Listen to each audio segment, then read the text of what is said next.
بسم اللہ الرحمن الرحیم۔ السلام علیکم۔ یہ خلافت راشدین کے دور میں اسلام کے ابتدائی دور کی کہانی ہے کہ کس طرح ایرانی بادشاہ یزدگرد مسلمانوں کے ہاتھوں شکست کھا کر اپنے ساتھیوں سمیت ترکمنستان فرار ہو گیا۔ ترکمنستان ترکوں کی آبائی سرزمین تھی، وہ وہاں آباد ہو گئے اور مقامی لوگوں کے ساتھ شادیاں کر لیں۔ بالآخر چند نسلوں کے بعد مکمل طور پر ترک ہو گئے۔ 1000 سال پہلے اس نسل سے ایک نوجوان ترک غلام پیدا ہوا۔ اسے وسطی ایشیا میں طاقتور سامانی سلطنت کے گورنر الپتگین نے خریدا تھا۔ اس غلام کا نام سبکتگین تھا، وہی سبکتگین جس کے بیٹے کو ہم اور آپ سلطان محمود غزنوی کے نام سے جانتے ہیں۔ ترک نسل کا یہ غلام بہادر اور قابل سبکتگین تیزی سے مشہور ہو گیا اور اپنے آقا الپتگین کے قریب ہو گیا جو سامانی سلطنت کا گورنر تھا۔ سامانی سلطنت 1200 سال پہلے قائم ہوئی تھی۔ اپنے عروج کے زمانے میں Afghanistan, Iran, Turkmenistan, Tajikistan, Uzbekistan, Khorasan, Kazakhstan اور پاکستان کے کچھ حصے اس سلطنت کا حصہ تھے۔ لیکن ہم جس دور کے بارے میں بات کر رہے ہیں، اس دوران سامانی سلطنت ٹوٹ پھوٹ کا شکار تھی۔ الپتگین کے بھی سامانی حکمرانوں خصوصاً ابو منصور سے کچھ اختلاف تھے، اس لیے الپتگین نے بغاوت کی اور اپنی آزادی کا اعلان کرتے ہوئے افغانستان میں غزنی کے علاقے پر اپنی حکمرانی قائم کر لی۔ الپتگین کی کامیابی اس کے غلام سبکتگین کو فائدہ ہوا۔ الپتگین نے سبکتگین کو ترقی دی اور اسے سلطنت سے باہر دوسرے علاقوں کو فتح کرنے کے لیے ایک جنرل بنا دیا۔ سبکتگین نے ملتان اور لاہور کے صوبوں پر کئی حملے کیے۔ یہ علاقہ راجہ جے پال کی سلطنت کا حصہ تھے۔ سبکتگین نے ان علاقوں کے ہزاروں لوگوں کو غلام بنا کر غزنی بھیج دیا۔ جب الپتگین کا انتقال ہوا تو اس کے بیٹے اور جانشین اسحاق بھی صرف 2 سال کے بعد انتقال کر گئے۔ اب غزنوی سلطنت میں افراتفری تھی اور اس پر حکومت کرنے کے لیے قابل حکمران کی ضرورت تھی۔ چنانچہ فوج اور عمرا کی مشاورت سے الپتگین کے داماد سبکتگین کو غزنی کے تخت پر بٹھا دیا گیا۔ جب سبکتگین تخت پر بیٹھا تو اس کے بڑے بیٹے عبدالقاسم کی عمر صرف 6 سال تھی۔ تاریخ میں اسے محمود غزنوی کے نام سے جانا جاتا ہے۔ سبکتگین نے سامانیوں کی حکمرانی میں چھوٹی غزنویت سلطنت کو اپنے ساتھ ملا لیا تھا اور وہ خود غزنی کا گورنر بن گیا تھا۔ اس کی پوری توجہ اپنے بیٹے محمود کو عسکری اور سیاسی تربیت فراہم کرنے پر مرکوز تھی۔ شاید وہ اپنے بیٹے کو مستقبل کا سلطان بننے کے لیے تیار کر رہا تھا۔ یہی وجہ ہے کہ غزنی کے محمود نے اپنے والد کے 20 سالہ دور حکومت میں قابل ستائش کارکردگی کا مظاہرہ کیا۔ وہ ایک طاقتور نوجوان کے طور پر ظاہر ہوا۔ وہ اتنا طاقتور تھا کہ وہ آسانی سے ایک گدی اور نیزہ اٹھا سکتا تھا، جسے اٹھانے کے لیے دوسرے لوگ جدوجہد کرتے تھے۔ ہر میدان جنگ میں اپنے والد کے نقش قدم پر چلتے رہے۔ ان کا پہلا بڑا امتحان ہندوستان کے راجہ جے پال کے خلاف جنگ میں تھا۔ سبکتگین نے راجہ جے پال کی سلطنت پر حملہ کیا۔ راجہ جے پال بھی محاذ آرائی کے لیے نکلا اور لوہمن کے علاقے میں دونوں فوجوں کے درمیان شدید لڑائی ہوئی۔ اس جنگ میں محمود غزنوی بہادری سے لڑا اور راجہ جے پال کی فوج نے بھی شدید مزاحمت کی، لیکن جے پال کی فوج کو ایک پریشانی کا سامنا کرنا پڑا۔ اس کے زیادہ تر فوجی پنجاب سے تھے اور شدید سرد موسم کے عادی نہیں تھے، چنانچہ اس کمزوری کا بڑی چالاکی سے فائدہ اٹھایا گیا۔ ایک پرانی کہانی کے مطابق لکھا ہے کہ لوگوں نے محمود غزنوی کو اطلاع دی کہ جے پال کے فوجی کیمپ کے قریب پانی کا چشمہ ہے، اگر اس میں گندگی ڈالی جائے تو موسم انتہائی سرد ہو جائے گا اور پھر پنجاب کی فوج جو اس طرح کے سرد موسم کی عادی نہیں ہے جم جائے گی اور لڑنے کے قابل نہیں ہوگی۔ چنانچہ محمود غزنوی کے حکم پر سپاہیوں نے اس چشمے کو آلودہ کرنا شروع کر دیا۔ کچھ دیر بعد یا اتفاقاً آسمان پر بادل چھا گئے، پہلے بارش ہوئی اور پھر آسمان سے برف گرنے لگ گئی۔ برف باری اتنی شدید تھی کہ جے پال کے کیمپ میں مویشی مرنے لگے۔ سردی کی وجہ سے فوجی بھی بیمار پڑ گئے۔ یہ جے پال کے لیے ایک آفت تھی، اس لیے جے پال نے سبکتگین سے 10 لاکھ دھرم اور 50 ہاتھی دے کر اس کے ساتھ صلح کرنے کی درخواست کی۔ سبکتگین نے فوری طور پر امن مذاکرات کے لیے تیار ہو گیا، لیکن محمود غزنوی نے اس خیال کی مخالفت ظاہر کی۔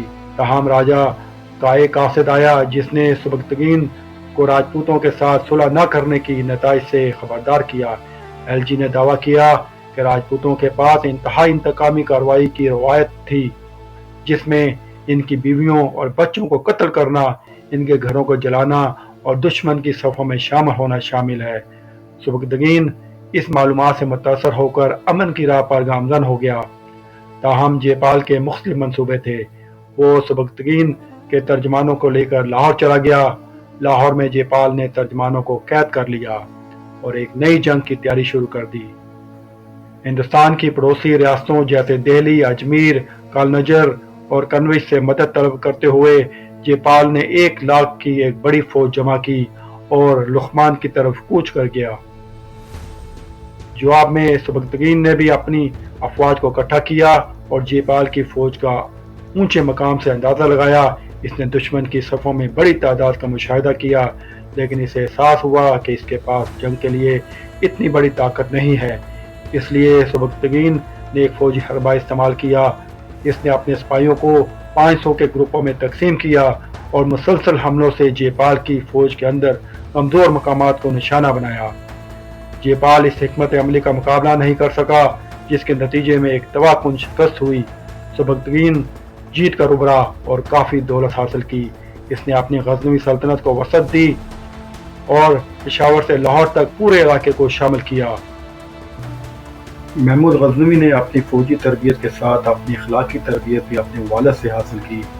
کہا جاتا ہے کہ محمود غزنوی نے ایک بار اپنے باغ میں ایک شاندار گھر بنایا اور اپنے والد کو دعوت میں مدعو کیا، لیکن سبکتگین نے جب گھر کو دیکھا تو اپنے بیٹے سے کہا، میں نے اس گھر کو صرف ایک کھلونے کی طرح دیکھا ہے جسے میری رعایا میں کوئی بھی تعمیر کر سکتا ہے۔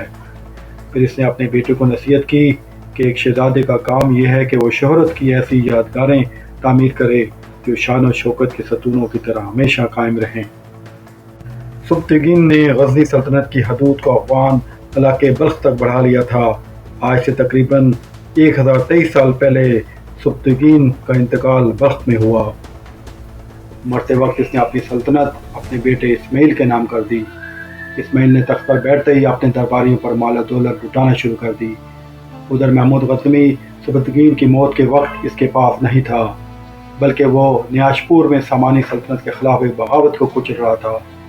اس نے اپنے بھائی سے حکومت چھیننے کی کوشش بھی نہیں کی، لیکن جب اسے معلوم ہوا کہ اس کا بھائی سلطنت کو دونوں ہاتھوں سے لٹا رہا ہے تو وہ خاموش نہ رہ سکا۔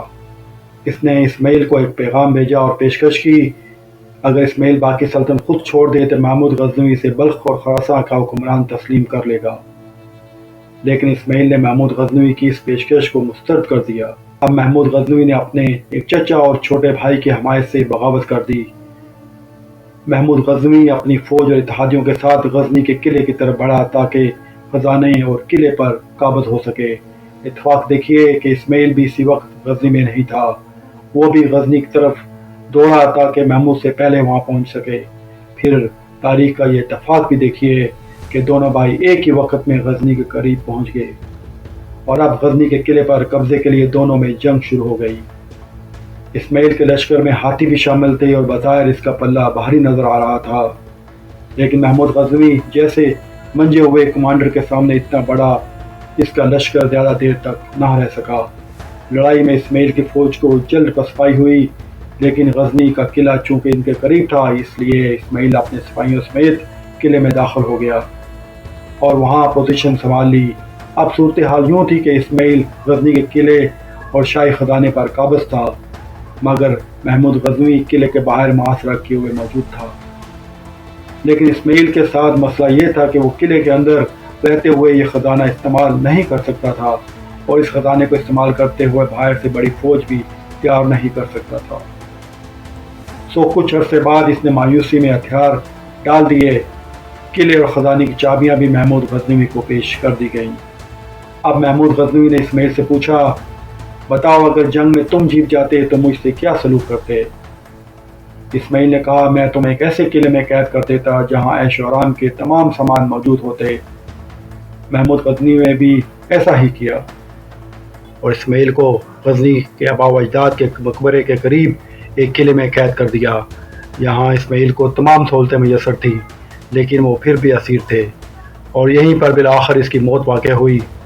محمود غزنوی 30 سال کی عمر میں تخت پر بیٹھا، لیکن اس کی حیثیت اپنے والد کے سامانی خاندان کے گورنر کی طرح تھی۔